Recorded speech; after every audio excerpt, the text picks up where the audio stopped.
Hi, I'm Tschohl, President and Founder of Service Quality Institute based out of Minneapolis, Minnesota in the United States. I'd like to share some ideas with you on how I believe you can create a service culture. I have been with my own company now for 40 years. I have focused solely on customer service for 31 years. I wrote the world's first customer service training program. What I have noticed over the last 30-some years is that organizations, what they do is they like to take their whole workforce and they like to come up with some kind of a magic program, get everybody all excited, and what I noticed a few months later, it tends to die. And then what we typically do is we wait 5 to 10 years before we do something else again, because you don't want to rush into this stuff. And then we buy something new again. We get everybody all excited, and after a few months, it dies. And then what I notice, we wait another 5 to 10 years. We buy something new again. We get everybody excited. And after a few months, it tends to die. I call this training. About 99% of all organizations in the world have done this. All companies in the last decade have done something. The problem is it was something. What we're doing is working with companies that want to create a service culture. And if you're going to create a service culture,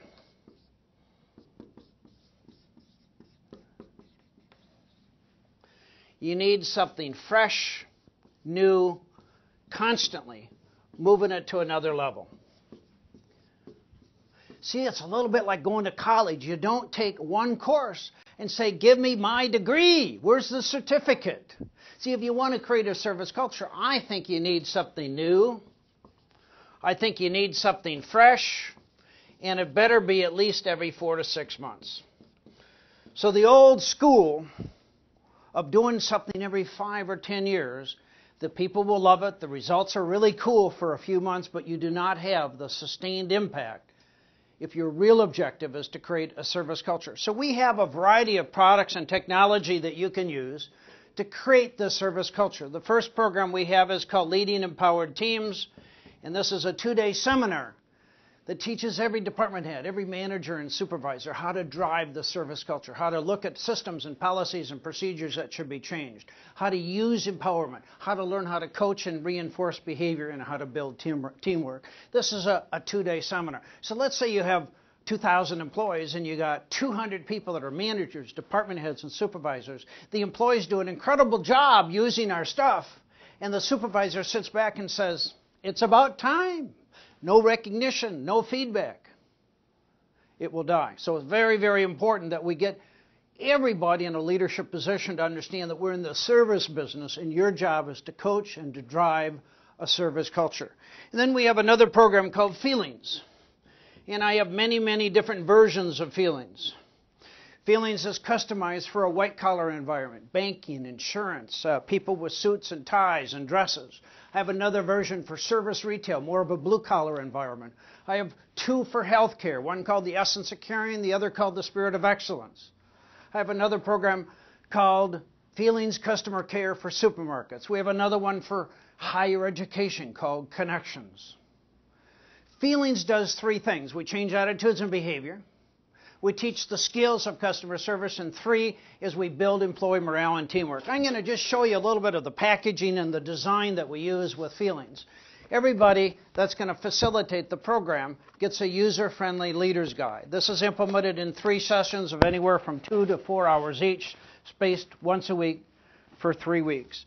And at the introduction, it tells the facilitator how to facilitate the program. Service Quality Institute and our channel partners, we train people how to facilitate this program. And then we have 3 different sessions, and everything is very scripted and disciplined, so that frankly, if I had a company with 2,000 people, I might have 100 people doing the facilitation. A facilitator needs 3 skills: enthusiasm, peer respect, and a belief in service. Title is not a relevant issue. Okay? I have to have somebody with peer respect. So everybody that's going to facilitate gets a leader's guide. Feelings has 3 videos, 1 for each session. So you get 3 videos. And then we have a complete participant package. Everybody gets a book. all of our programs for the workforce are packaged so that they have simplicity, so that the material is gorgeous. This here is a 128-page book, 2 colors that each person gets, and at the end of the book are all the exercises that they're using. We ask that each individual read 6 chapters of the book in preparation for session 2, 6 chapters in preparation for session 3. It eliminates about 8 hours of training time. There's homework at the end of each chapter. Each person gets their own book to keep, to mark, to use, to write up. In addition, we have a technique card that reinforces the message, that talks about how to handle irate customers, how to give good, caring communications. And then we have a performance standard that measures behavior. This is a device that measures all the attitudes and skills we're teaching and feelings, and then the scoring mechanism is on the back of the performance standard. And the most important thing to the participant is the certificate of completion. Everybody gets their own certificate. So let's say that you went through feelings. Let's say it's just an incredibly powerful program. By the way, people love feelings. It's my flagship program. Here's the problem I found when I first wrote the program. People would say, what's next? And back then I was a little bit younger. And I'd tell people, go back through feelings again. Well, what I didn't realize is that people got tired of going through the same stupid program. So if you want to keep people alert, if you want to keep them involved, you better have something new. You better say it differently. It's like going to college. You don't take the same course every quarter. You have new courses, new information. They talk about it differently. If you're studying biology, they have different classes. If you're into history, they have different classes. So the key here is you want something new, fresh, and different virtually every 4 to 6 months. So let's say that we did feelings. If that's all you did, it will die. I guarantee it will die. See, I don't have some magic program that you can dip your people in, and it's going to change their life, and you're going to take this 23-year-old, he's going to go through, let's say, 8 hours or 12 hours of training, and that individual is now going to be a perfect person for the rest of their entire life. Give me a break, okay? I mean, I think I got the best stuff in the world, but it's not that good, okay? We are dealing with humans. So if you want to create a change of attitudes, if you want to create the service culture, it's got to be something new and fresh. So we have another program called Speed. Speed is a 2-session program, implemented in 2 sessions of 3 to 4 hours each, spaced once 1 week apart. What's the purpose of speed? Is how do I get everybody to think speed? How do I get everybody to do things 10 times faster than they've ever done it before? See, I believe strategically. If your organization was able to deliver your service, your product faster than any other competitor, you owed the market. That's how an Amazon built its business. That's how a Dell built its business. That's how Apple built their business. But again, let's say you put everybody through Speed. I mean, it's a wonderful program. It's got a leader's guide, 2 videos, complete participant kit. It's going to die because we're dealing with humans, okay? So we have another program called Remember Me. And by the way, I don't care what order we go in, okay? It's the process I'm interested in. Remember Me is a 2-session program implemented in 2 sessions of 2 to 4 hours each, spaced 1 week apart. And the concept is what would happen if you went to a place of business and they remembered you and they used their name. I think the most precious thing in life to each of us is our name. And when somebody uses our name, they remember us, they recognize us, it's magic.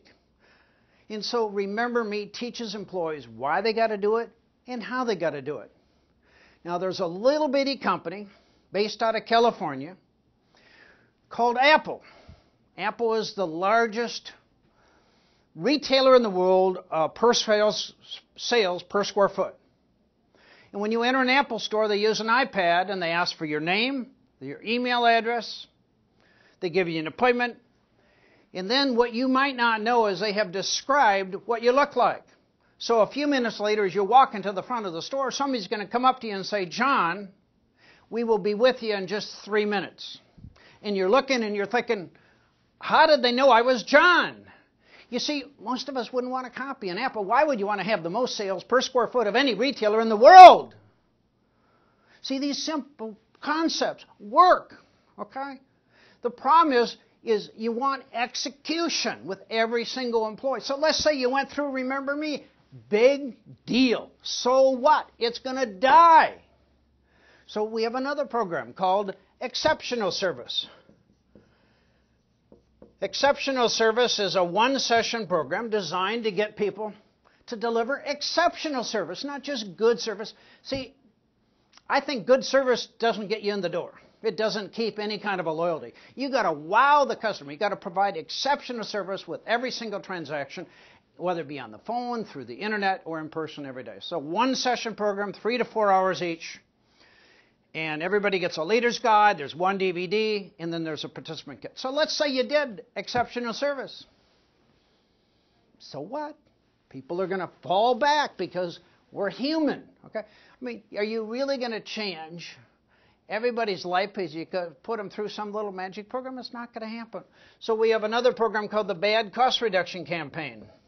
It's a 30-day campaign. Its purpose is to get everybody to look for ways to eliminate waste. Pass the savings on to the customer. If you had 1,000 employees, if everybody saved just $1 a day, that's about 250 working days in a year. That's $250 a person. That's $250,000. To generate $250,000, it might take $3 million or $5 million in revenue. You get the same thing with a cost reduction campaign. And then if you're clever like an Amazon, you pass the savings on to the customer and you get increased market share. Let me tell you what, price is very, very important to customers. If you can start aggressively eliminating waste, stupid things that people do every day, you pass the savings on to the customer, you have increased market share. And then we have another program called Loyal for Life. Loyal for Life is on service recovery because all of us are going to make a mistake sometime during the day. I don't care how committed we are to customer service, we are human. So what happens when our company makes a mistake, when I make a mistake? Here's my experience. People lie. See, I teach 4 things with service recovery. What I want the magic employee to do is to say, Mark, it's our fault. Then we teach 4 skills. Act quickly, take responsibility, be empowered, and compensate. And all of this has to happen in 60 seconds. What I don't want is some employee to say, sir, you know, I really don't know what the cause of this problem is, and tell you what, let me get to my manager. He is on vacation this week. But next month, I'll make sure we get back to you. Well, that's not 60 seconds, okay? So service recovery is how do I get every single employee, when there's a mistake made that they make, your organization makes, that within 60 seconds I can flip the customer and make lemons out of lemonade, okay? Or lemonade, I should say, out of lemons. That's a better way of describing it, okay? It's magic. It works, okay? Let me give you a little quick example. Let's say you got a restaurant, okay? You have a reservation for 4 people at 7 o'clock. The people come at 7 o'clock. You're the hostess. And you say, Mr. Tschohl, I apologize. We're not going to be able to see you till 7:30. And there's nothing I can do about it. What are you going to do? For the next half hour, you're probably griping and complaining. Now the hostess has practiced service recovery. She says, Mr. Tschohl, we have a jam and it's all our fault. We're not going to be able to see you till 7:30. Mr. Tschohl, would it be okay if you and your party went into the bar area and had a couple drinks on us?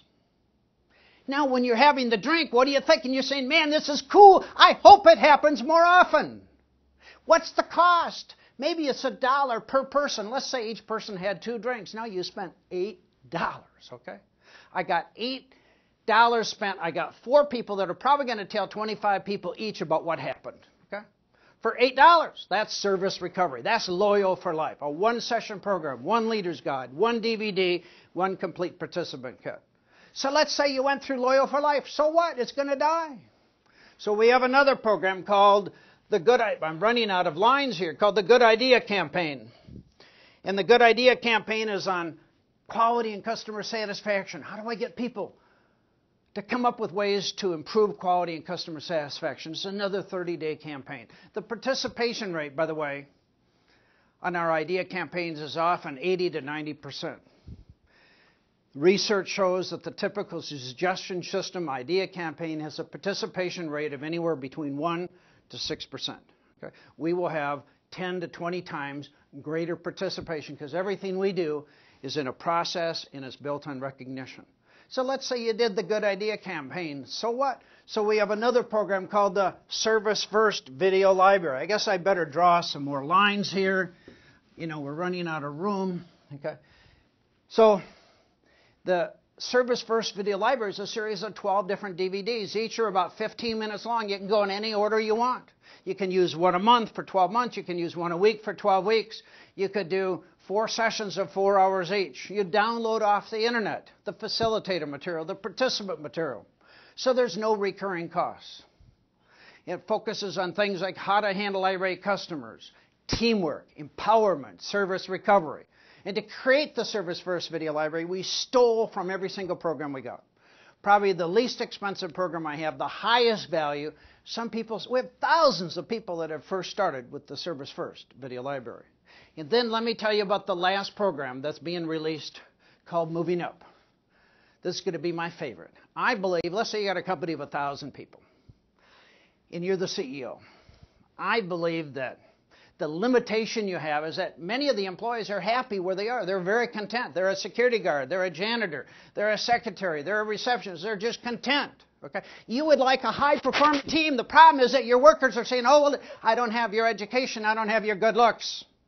I don't have your sophistication. I need to remove the self-imposed limitations of those 1,000 people. I need people to dream. I need people to see themselves as they can be. I need people to have some discontent, to want to be different, to want to be exceptional, to improve themselves so they can have a better life for themselves, so they can make more money, so they can move up in your organization. It's a 2-session program, implemented in 2 sessions of anywhere between 2 to 4 hours each, spaced 1 week apart.